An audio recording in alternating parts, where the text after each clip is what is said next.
కట్టిన వాడని చూస్తున్నాం.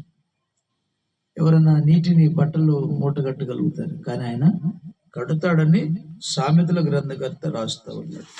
ఒకసారి చూద్దాం, మీకు కావాలంటే లేఖనాలు చూపించకపోతే కొంతమంది నమ్మరు. జలములను మూటలో కట్టిన వాడని సామెతల గ్రంథం 30వ అధ్యాయము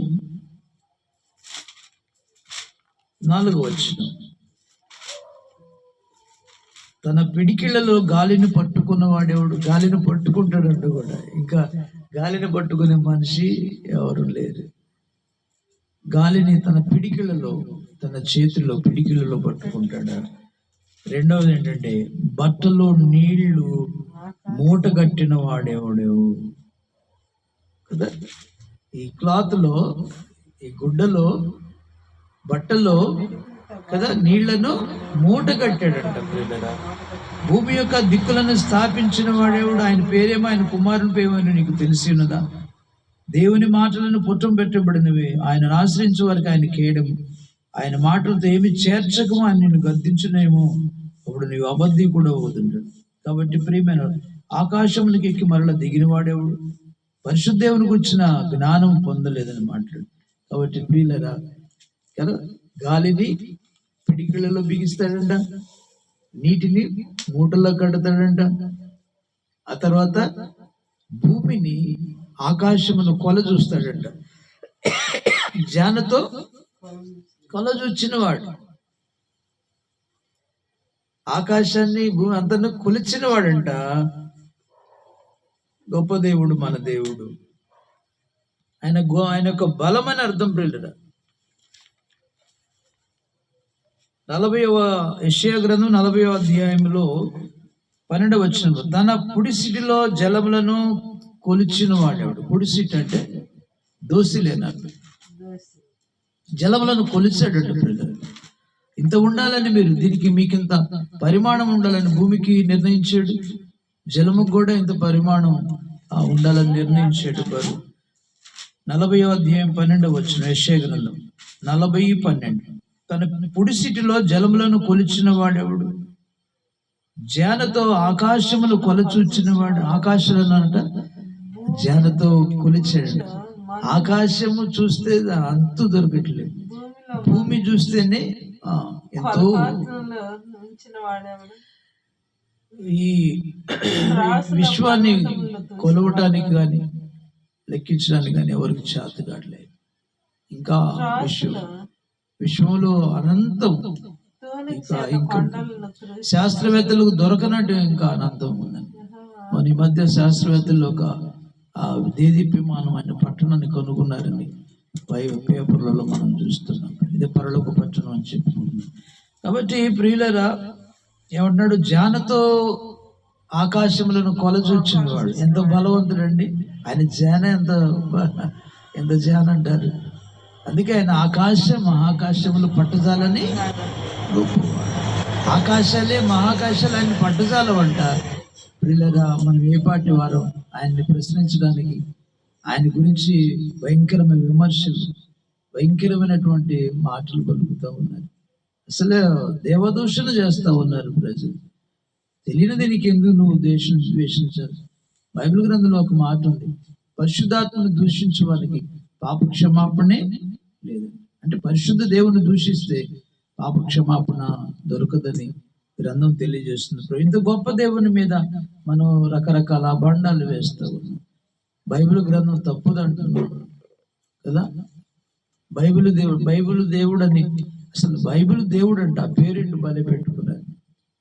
బైబిల్లోని దేవుడు అన్నా సరిపోతుంది, బైబిల్ దేవుడు అంటాడు. భయంకరంగా ఆయన మీద ట్రోల్ చేస్తూ ఉన్నారు, దూషిస్తూ ఉన్నారు. దేవుని దూషించే వారికి క్షమాపణ లేదంటే వారు నరకానికి సిద్ధపరచబడిన వారు, గుర్తుపెట్టుకోండి. కాబట్టి దేవుని ఎవరు దూషించకూడదు, దైవ దూషణ చేయకూడదు అన్నట్టు. నీవు ఆయన గురించి నీకున్న జ్ఞానం సరిపోదని అర్థం చేసుకోవాలి.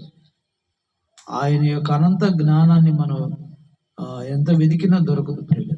కాబట్టి జాగ్రత్తగా భయం కలిగి ఉండాలని లేఖనాల ద్వారా చూస్తున్నాం. జానతో ఆకాశములను కొలచూచిన వాడేవాడు, భూమిలోని మన్ను కొలపాత్రలో ఉంచిన వాడేవాడు, త్రాసులో పర్వతములు కదా, భూమిలో మన్నంట కొలపాత్రలో ఉంచాడు. భూమిలో ఉన్న మన్నంతా కొలపాత్రలో ఇంత వెయిట్ ఉండాలని, ఇంత పరిమాణం ఉండాలని నిర్ణయించిన వాడని అర్థం. పిల్ల త్రాసులో పర్వతంలో తూచాడు. ఏం చేశాడ? అసలు పర్వతాలను ఎవరు చూస్తారు? ఎంత త్రాసు కావాలి? త్రాసులో తూనికలను, కొండలను, పర్వతములను తూచినవాడు. ఆ తర్వాత తూనిక చేత కొండలను తూచిన, పర్వతాలను కొండలను తూస్తూ ఉన్నాడంట. ఎంత బలం ఉంది! యెహోవా ఆత్మకు నేర్పిన వాడేవాడు, ఆయనకు మంత్రి, ఆయనకు బోధపరిచిన వాడేవాడు, ఎవని యొద్ద ఆయన ఆలోచన అడిగను, ఆయన వివేకము కలిగిన వాడెవడు చెప్పు, ఆయనకు ఆ వివేకము కలుగు చేసిన వాడెవడు, న్యాయ మార్గమును గురించి ఆయన నేర్పిన వాడెవడు, ఆయనకు జ్ఞానమును అభ్యసింపజేసిన వాడెవడు, ఆయనకు బుద్ధి మార్గం బోధించిన వాడెవడు. దేవునికి మహిమ కలుగును గాక ప్రియులరా. కాబట్టి క్రీస్తునందు ప్రియులరా, దేవుని వాక్య భాగం ఉంటుంది కదా, ఎంత బలవంతుడు ఆయన. నువ్వు నేను అసలు నాసికరంధ్రంలో ఊపిరి కలిగిన వారం అని మాట్లాడుతుంది. ఇంతలో ఉండి అంతలో మాయమేటి ఉండదు. ఎందుకు మనకి తెలియనిటువంటి వారి గురించి విషయాలు. కాబట్టి జాగ్రత్తగా ఉండాలని హెచ్చరిస్తా ఉన్నాడు. కాబట్టి మనం ఆయన బలాన్ని ధ్యానించడం. ఆయన బలం ఇంకా ఎలాంటి బలం అంట, సముద్రానికి ఎల్లలు వేసాడంట. ఇర్మియా గ్రంథంలో ఆయన అంటాడు, దాటి రావద్దన్నాడంట. ఇంకా అక్కడ నుంచి దాటి రాకుండా ఉంటున్నట్లుగా దేవుని వాక్య భాగంలో మనం చూస్తున్నాం. పిల్లలు, నీకు అసాధ్యమైంది ఏది లేదు. నీవేవేల మందికి కృప చూపుతూ తండ్రుల దోషములు వారి తర్వాత వారి పిల్లల ఒడిలో వేయువాడు. దేవునికి మహా అంటున్నాడు లేఖనాలు, ఇర్మియా గ్రంథంలో అని అంటున్నాడు కదా, 17వ వచనంలో, 32:17 అలా ఇలాగ అంటున్నాడు, యెహోవా ప్రభువా, సైన్యములకు అధిపతి యెహోవా అను పేరు వహించువాడా, శూరుడా, మహాదేవ, నీ అధిక బలము చేత చాచిన బాహువు చేత భూమి ఆకాశమును సృజించితివి, నీకు అసాధ్యమేదేం లేదు. 32 ఇర్మియా గ్రంథం 17 కదా. అధిక బలము చేత, ఎంత బలం అంట?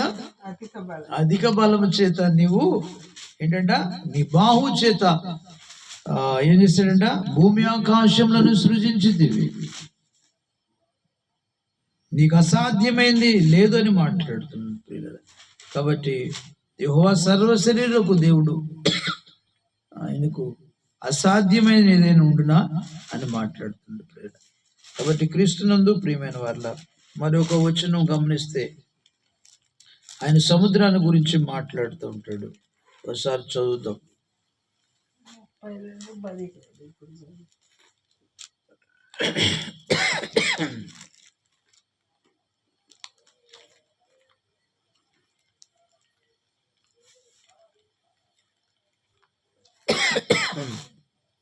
ఇర్మియా గ్రంథం 5వ అధ్యాయం 21వ వచనంలో, కనులుండి చూడకయు చెవులుండి వెనకయునున్న వివేకము లేని మూడులారా ఈ మాట వినుడి.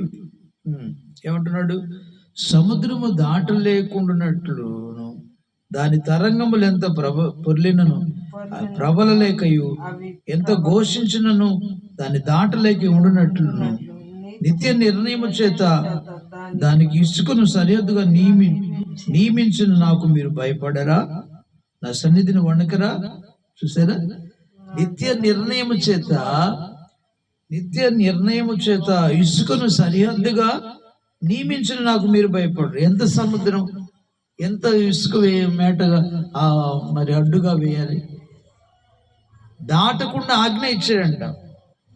ఎంత ప్రబలినా సముద్రము దాటలేకుండా, సముద్రమా నువ్వు దాటి రావడానికి వీల్లేదన్నాడు, అంతే దాటకుండా ఉంటుంది. సృష్టి దేవుని మాట వింటుంది, కానీ ఈ నాసికరంధ్రములు ఊపిరికల మానవుడు దేవుని మాట వినలేకపోతుంది, దేవునికి లోబడలేవు, దేవునికి భయపడలేకపోతుంది, దేవుని యందు నమ్మిక ఉంచలేకపోతుంది, దేవుని బలాన్ని వెదగలేకపోతున్నాడు, దేవుని బలాన్ని ఆశ్రయించలేకపోతున్నాడు. ప్రియులారా గమనించండి. కాబట్టి మనం దేవుని బలాన్ని తెలుసుకోవాలి. వెదకటం అంటే తెలుసుకోవటం అని అర్థం. ప్రియులారా గమనించండి.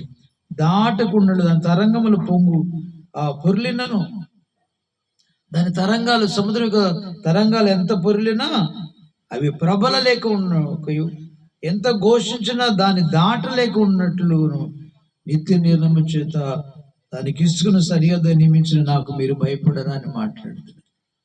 కొంచెం కూడా భయం లేదు మనిషి, భయం లేని మాటలు. భయం మనుషులు బైబిల్లో తప్పులు వెదకాలని ప్రయత్నం, మనుషుల్లో తప్పులు వెదకొచ్చు దొరకొచ్చు, కానీ దేవుని గ్రంథం, ఈ గ్రంథంలో అంటున్నాడు పుల్లైనా సున్నైనా తప్పిపోదంట. భూమి ఆకాశంలో గతించినా గతిస్తాయి, కానీ పుల్లైన సున్నైన తప్పిపోదని మాట్లాడు.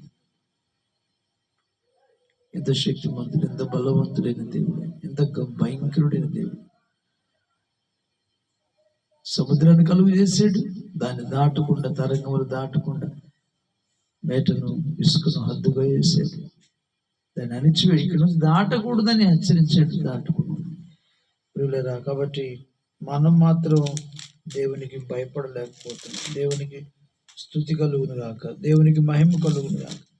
మహాబలము కలిగి చాపిన చేతులు గలవాడవై మహాభయం పుట్టించు ఐగుప్తు దేశము నుండి నీ ప్రజలను రప్పించింది. మహాబలము కలిగి, అవును కదా, మహాభయం పుట్టించి ఏసాడ, మహాబలం ఉందంట, మహాభయం పుట్టించాడట. ఐగుప్తును తన పిల్లలను తీసుకొచ్చాడు. ఎన్ని అద్భుతాలు ఐగుప్తును వణికించాడు. ఐగుప్తు భయము కలుగు, ప్రజలందరూ భయపడిపోయారు. చివరికి ఇంటిలో ప్రథమ కుమారుడు, ప్రథమ సంతతి అన్ని చనిపోయారు, జంతువులు చనిపోయారు, మనుషులు చనిపోయారు. భయపడిపోయి చివరికి వారికి తమ కథ బంగారాలు ఇచ్చేసి మీరు త్వరగా వెళ్ళమని చెప్పి పంపించారు. ప్రియులరా, ఐగుప్తు దేశాన్ని మహాబలము కలిగి చాచిన చేతులు గలవాడి మహాభయం పుట్టించావు, నీ పిల్లలు నడిపించావు. ఎంత గొప్ప మాట, దేవునికి మహిమ కలుగును. ఎంత గొప్ప దేవుడు అండి, ఎంత బలశాలి. కాబట్టి బైబిల్ గ్రంథాన్ని ధ్యానించినప్పుడు దేవుని యొక్క గొప్పతనం ఏంటో, దేవుని యొక్క బలం ఏంటో మనకు అర్థమవుతా ఉంటుంది. నాకు భయపడరని మాట్లాడతాడు, కాబట్టి ఆయనకి భయపడదాం.